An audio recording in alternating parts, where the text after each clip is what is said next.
Hi, my name is Ashraf Ismail, Game Director of Assassin's Creed 4 Black Flag, and I'm very proud to be showing off the Caribbean open world. Here, we're going to start with Edward. After completing a few missions, he's met up with the assassins, but he's not yet bought into the creed, so he still has this selfish need for fame and fortune. Edward is one of the most unique characters we've created for the Assassin's Creed universe. He is a man who is still trying to figure out who he is in life and what he wants to get out of it.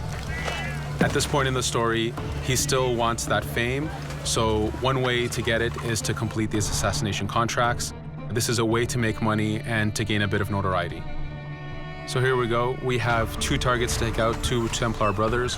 So we're going to accept the contract, and the world map is going to show us where this contract takes place. So we see here that the contract is actually very close to us. It starts in the village we're in, but as we zoom out, we want to show you the world that we have. Many locations, over 50 locations, centered by Cuba, the Bahamas, and Florida up north. This is a massive world. There's a lot to find and do in this Caribbean Sea. But now we'll get back to the Fisherman Village and go after our targets. The Fisherman Village, it's one type of location in this world. It's really here as a convenience to the player. This is where you can start missions, where you can shop to upgrade Edward and the Jackdaw itself. It's really about the mood and the ambiance of the Caribbean Sea.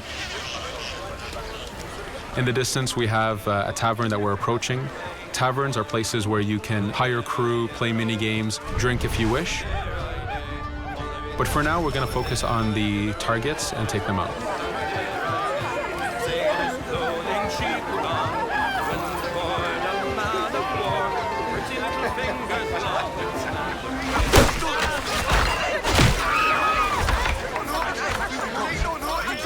Now that we've taken out one brother, the other one's going to bolt.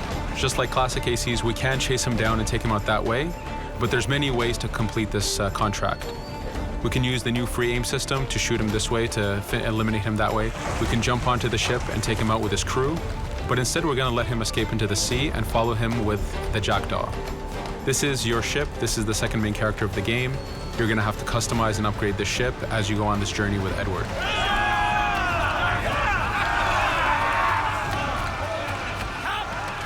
We've seamlessly gone from a ground chase right into a naval chase. We could destroy the ship and complete the contract that way, but instead, using the spyglass, we can see that he's carrying a lot of rum. Rum is important in the economy system. It's one way of making a lot of money if you sell it properly. So instead of destroying the ship, we're going to plunder that ship. Fire! Here you can see the upgrades that we've made into the naval combat. Using the front cannons, you can shoot chain shots to slow down the ship. Using the new round shot mechanic of trajectory aiming, you can aim for the hull and do a lot of damage this way. This specific enemy is what we call a frigate. Frigates are the type of ships that you need to destroy as fast as you can, because the longer the fight lasts, the more damage they're capable of doing. We have other enemy types like the Charger or the Man of War. The Man of War is a massive ship capable of carrying over 100 cannons. These are ships that you really need to upgrade to be able to face. But now that this frigate has been demasted, we can start the boarding. Boarding, it's very important. You are a pirate. This is how you gain cargo. This is how you take on ships. So here we can start the boarding from any orientation or angle we wish. The distance even matters. If you get too close, the 2 crews will just jump right into each other. If you start a bit further, you can jump in the water and go in for a sneak stealth attack. We have 2 objectives to accomplish for this boarding. We can take out the captain, and we need to take out some of his crew. So using the swivel gun, we will efficiently take out a lot of the crew. And now we'll go for the captain using Edward's navigation abilities. Here, again, using the new frame system, we have a dangerous enemy on the other side taking out our crew. We can easily take him out with a headshot. So what we see here is that 2 ships have come together to create this 3D environment where, using your assassin abilities to navigate, to be stealthy, you can take the advantage and get the kill by surprise. Now that we've taken out the captain, we still need to take out a few of the crew members to complete this boarding. Now that we've plundered the ship, we're going to gain that rum that we saw earlier, but we're also going to gain ammo and crew members and some gold. With every boarding, there's 3 options that you can do with that ship. You can gain crew members, you can send the ship to your fleet if you wish, or you can salvage a ship to repair the Jackdaw if you took too much damage in the fight. In this case, since we did well, we're going to send the ship to our fleet. Now that we're back in the Caribbean Sea, we needed to make sure that every minute something is being advertised to the player, something new for the player to do. In this case, we have this uncharted location. These are what we call playas. We have over 75 of these in the Caribbean world. Every playa has something very important for the player to find, something that will help in upgrading Edward or the Jackdaw. So it's in your advantage to explore these locations.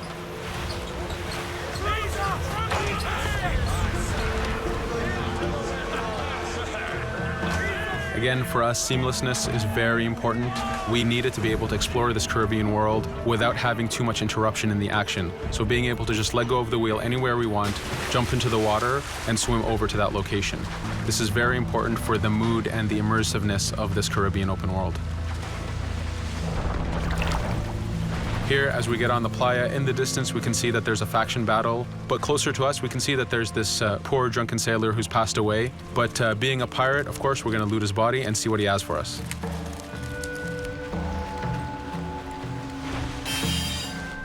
So we found a treasure map. This treasure map is asking us to go to an island called Misteriosa. Every time you find one of these, you know that you're going to find a treasure that is linked to the progression of the Jackdaw or Edward, so they are very valuable.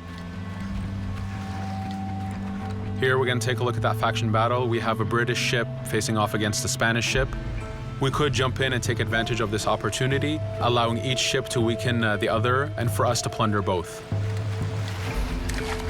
But now we're going to make our way back to the Jackdaw. Again, this is the second main character of the game. There's a lot of customization and a lot of upgrading to do on the Jackdaw. You can upgrade all the weapons to fit the playstyle you wish. Now, as we get onto the Jackdaw, we can see that the crew is cheering for us.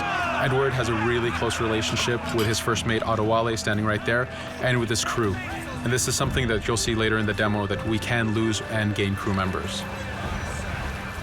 Again, using the spyglass, we can really see the contents of a ship, but you can also assess the danger and threat level of these ships. But for now, we're going to continue to Misteriosa to find that treasure. Here we've crossed into a harpooning zone. The harpooning system is connected to the hunting system, which is used for upgrading Edward himself. So you can upgrade the number of weapons he carries, the ammo that you can carry, and even his health. But for now, we've moved past that zone and we've got into a storm. Storms are very dangerous. If you're not careful, if you don't know how to navigate a storm, you will take damage to your ship and you will lose crew members. In the distance, we can see a water spout. This is a tornado in the ocean. These are very dangerous. They can suck you in, and when they do, they tear the ship apart and take out your crew. Here we can see its effect on a ship. This poor ship got sucked in and got destroyed. Storms are very dangerous, but we wanted the player to take advantage of this. When you've mastered a storm, when you know how these systems work, you can pull enemies into a storm and let the storm do damage for you. So there is a strategic element to using a storm in the world.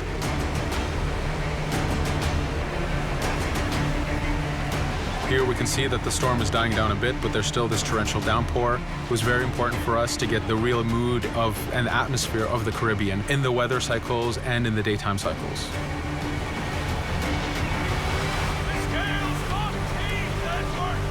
But here, since we've survived the storm, did pretty well, let's order our crew to sing. Sea shanties are a part of this game. It's a collectible that you can find in the world. So the more you find, the bigger playlist you have for your crew.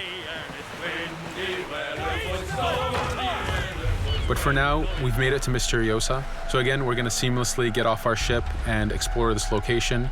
Misteriosa is a Mayan ruin. Mayan ruins are heavy with stealth and navigation capacities. There's a lot of treasures and hidden discoveries to be found in these locations.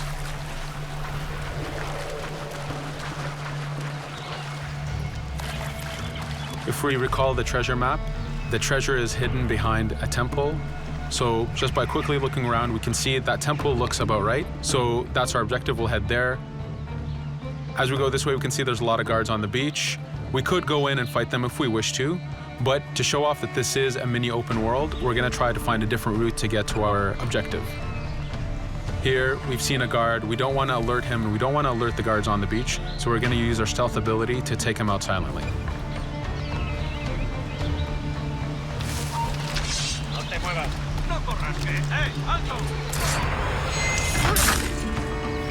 With AC3, we were able to push the navigation in the frontier, which means using natural environments like trees and rocks and so on. Mayan ruins are the perfect place where we mix man-made structures and these natural environments. So you really get to feel how far the navigation abilities of the assassin have come since the original game. In the distance there, we can see another part of the island being blocked off by a patrol of guards. We're going to avoid it for now and go for that treasure.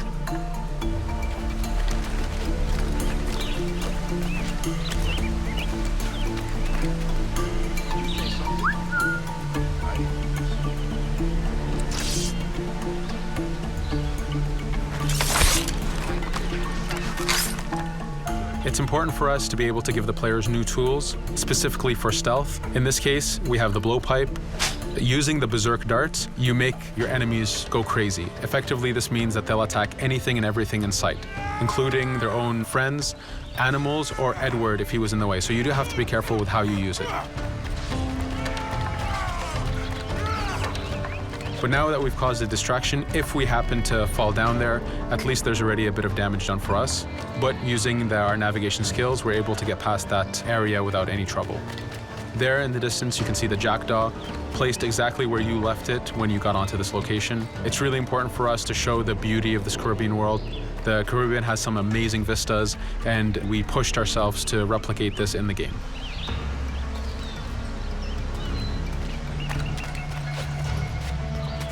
As we continue forward, we can see in the distance there's a couple prisoners that are taken hostage. This is a scenario that you need to use stealth. If you're detected by those guards, they will kill the hostages. So in this case, it's to your advantage to use the environment to figure out how you can take out those guards without being detected. In this case, it's 2 guards, so it's not too hard. There are other scenarios where you have more guards and you have to figure out how you can take all of them out at the same time. Now that we've freed these prisoners, they are more than happy to join our crew. This is just one way of gaining crew members. As mentioned earlier, there's the taverns. There's actually many different setups of gaining crew.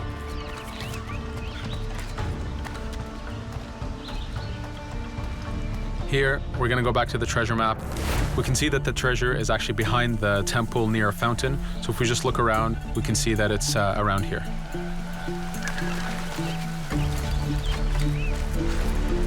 Now that we've found the treasure, what we've actually found is a blueprint.